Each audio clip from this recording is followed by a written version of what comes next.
Bonjour à vous tous, amateurs de sensations fortes. Je m'appelle Sylvain. Je m'appelle Marie-Soleil.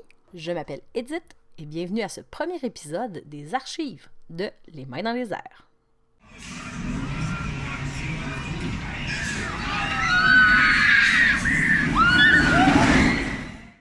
Dans ces hors-séries, nous explorerons les attractions et parcs qui ont fait la joie de milliers de personnes, mais qui sont, pour la majorité, tombés dans l'oubli. Vérifiez si vous êtes bien attachés. C'est parti!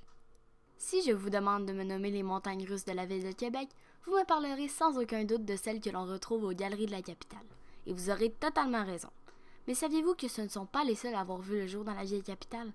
Retournons, si vous le voulez bien, en 1913. Le Titanic vient tout juste de couler dans l'Atlantique l'année précédente. L'hôpital Saint-François d'Assise est inauguré et les Bulldogs de Québec remportent pour la deuxième année consécutive la Coupe Stanley. Les expositions agricoles existent déjà depuis 1818 dans la région de Québec. Mais, en 1892, une loi crée la Compagnie de l'Exposition de Québec qui, en 1898, fait l'acquisition d'un terrain dans les Moiloux à l'homme d'affaires Hammond Gowan.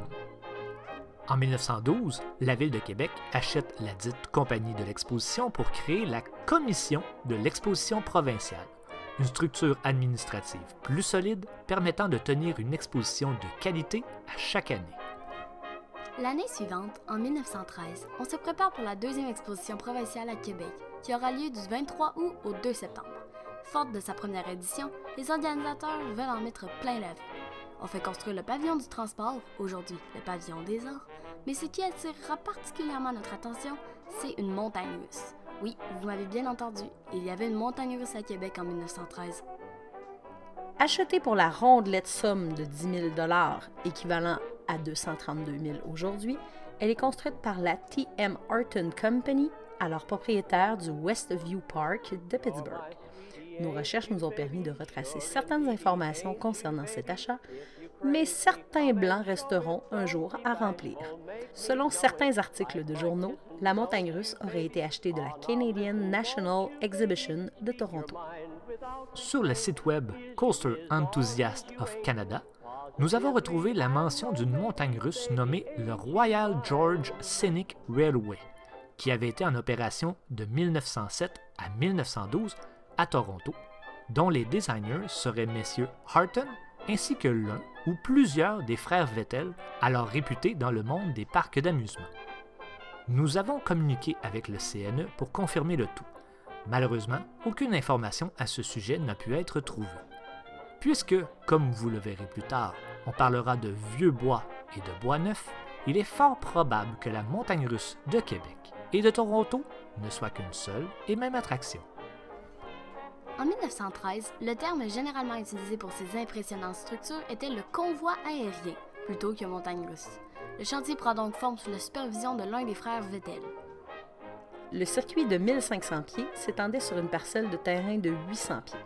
On souhaite donner au terrain de l'exposition une ambiance du type Coney Island, alors la référence en ce qui a trait à ce type d'endroit de divertissement. Nous avons pu retracer certaines particularités concernant la structure. On peut ainsi lire dans un article du Soleil. La peinture employée devra être à l'huile, à base de blanc de plomb, dont 2 couches devront être appliquées sur le bois neuf et une couche sur le bois vieux. La charpente devra être d'une seule teinte et le pavillon de 3 couleurs différentes. Les travaux devront être complétés pour le 16 août, sans quoi des frais de 25 $ seront exigés par jour de retard. Les travaux seront effectués par l'entreprise de messieurs Marié et Tremblay et seront complétés le 11 août. Cependant, le 9 août, alors que les travaux ne sont pas encore complétés, un premier incident survient. Des citoyens ont eu la brillante idée d'entrer sur le chantier et de pousser à force d'hommes 2 chars sur la voie. Étant incapables d'atteindre le sommet de la montée initiale, les chars furent relâchés et entrèrent en collision les uns avec les autres, les endommageant. La sécurité entourant l'attraction sera par la suite renforcée. L'inauguration officielle se déroule le 21 août 1913 pour les journalistes. En ce début de siècle, n'étant pas habitué à voir ce type de construction, on compare entre autres la structure au squelette d'un monstre préhistorique. L'ouverture officielle au public a, quant à elle, lieu le 23 août 1913, soit tout juste à temps pour l'exposition provinciale. Aucun doute possible, tous les visiteurs sont emballés par la nouvelle attraction. Dans un journal daté du 29 août, on indique que le succès est tel que la journée précédente, lors de la fermeture du guichet à 23h, 1000 personnes attendaient encore pour embarquer. Le bilan financier de 1913 le démontre sans l'ombre d'un doute. L'achat du convoi aérien était une entreprise rentable et justifiait pleinement les sommes investies. Au mois de mai 1914, on souhaitait remettre en fonction le convoi pour la fête des arbres. Cependant, on constate que la structure a souffert de son premier hiver. En effet, la charpente a perdu de son équilibre. On a dans un premier temps bon espoir que la chaleur fera en sorte que l'ossature reprenne sa place originale. Ne souhaitant pas mettre les passagers en danger, une équipe d'hommes travaille pendant 2 semaines pour solidifier la montagne russe et l'ouverture se fait finalement le 21 mai. Le coût est de 5 cents par tour ou 6 tours pour 25 cents. La religion est très importante au Québec et a le bras long en 1914, à tel point qu'il existe une loi interdisant l'ouverture des salles de spectacle et de parcs d'amusement le dimanche. Malgré cette loi, le parc de l'exposition décide d'ouvrir tout de même ses portes au public et faire profiter les citoyens du théâtre et du convoi aérien. 2 hommes d'affaires, M. Henri Paquet de l'Auditorium et M. Joseph Bédard du Théâtre Princesse, décident de faire de même.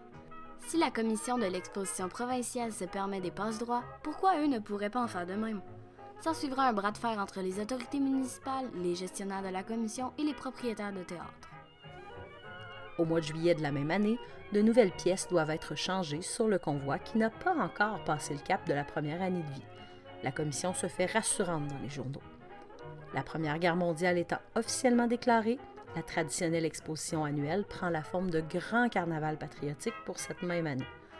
Tous les bénéfices profiteront aux soldats envoyés au front. C'est durant ce grand carnaval que le premier accident majeur se déroula. Le sergent Sarson, soldat de l'artillerie, attendant son déploiement en Europe, profite de ses derniers jours au pays. Avec quelques amis, il décide de pousser l'un des wagons jusqu'en haut de la montagne russe pour en faire un tour gratuitement. Malheureusement, le sergent glisse, fait une chute de 60 pieds et se blesse très sérieusement. Il est conduit immédiatement à l'hôpital militaire. Son départ pour la Grande Guerre sera retardé. Peut-être que cet événement malheureux lui aura en fait sauvé la vie.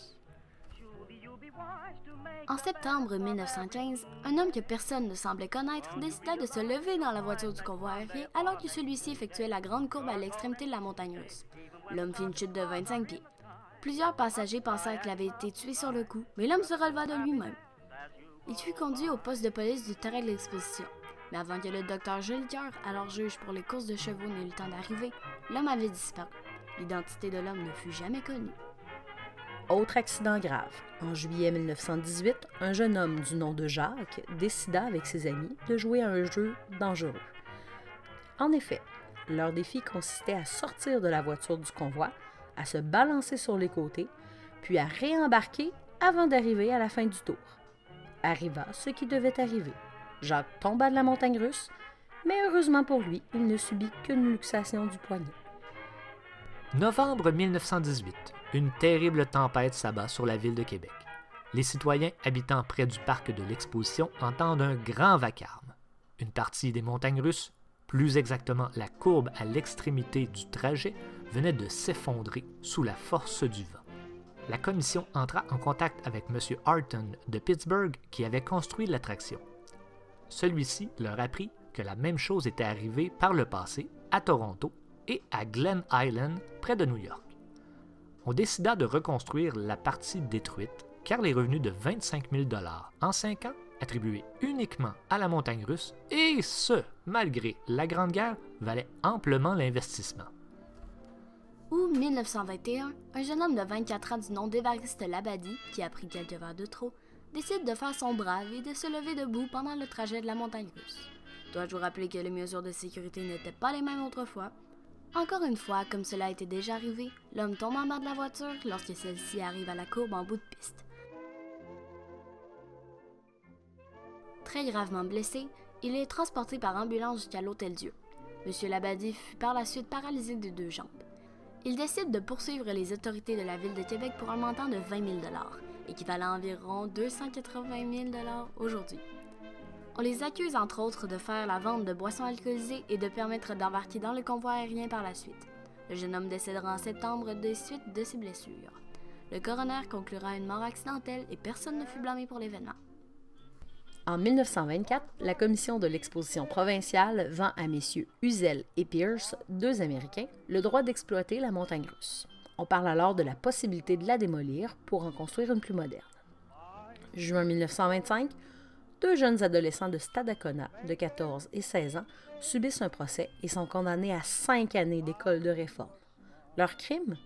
Ils ont profité d'une journée de fermeture du parc de l'exposition pour s'y introduire et sectionner les câbles qui retiennent ensemble les voitures du convoi aérien. Fort heureusement, leur méfait a été découvert, sans quoi de nombreuses personnes auraient pu être blessées par ce bris. 1930, M. Pierce vient rencontrer les responsables de la commission de l'exposition provinciale. Il leur présente un projet de construction d'une nouvelle montagne russe dès l'année prochaine au coût de 60 000 $. Le projet sera cependant retardé. 28 juin 1933 est la date qui scelle le sort de la première montagne russe de la cité de Québec. Vers 17h, un violent orage s'abat sur la région de Québec. Les vents sont tellement forts qu'ils font tomber la structure de la montagne russe. On estime rapidement qu'il en coûtera 10 000 $ pour la remettre en état. Le maire de l'époque, M. Henri-Edgar Lavigueur, déclarera « La ville ne subit que des pertes insignifiantes par les ravages de la tornade d'hier à l'exposition. Et franchement, j'aime mieux voir les montagnes russes ainsi démolies que de les laisser exploiter avec danger dans les circonstances. » Vous aurez compris comme moi que l'homme de 66 ans n'est pas un grand amateur de sensations fortes pour parler ainsi. Il n'aurait certainement pas suivi notre chaîne. Les débris de la montagne russe seront enlevés au mois de novembre. Et voilà, la page était tournée. On devra attendre 55 ans, soit en 1988, pour voir le retour d'une montagne russe dans la région de Québec. Mais ça, c'est une autre histoire. Merci d'avoir retracé avec nous l'histoire de cette montagne russe que très peu de gens connaissent. Si vous avez des informations supplémentaires, n'hésitez pas à nous en faire part dans les commentaires.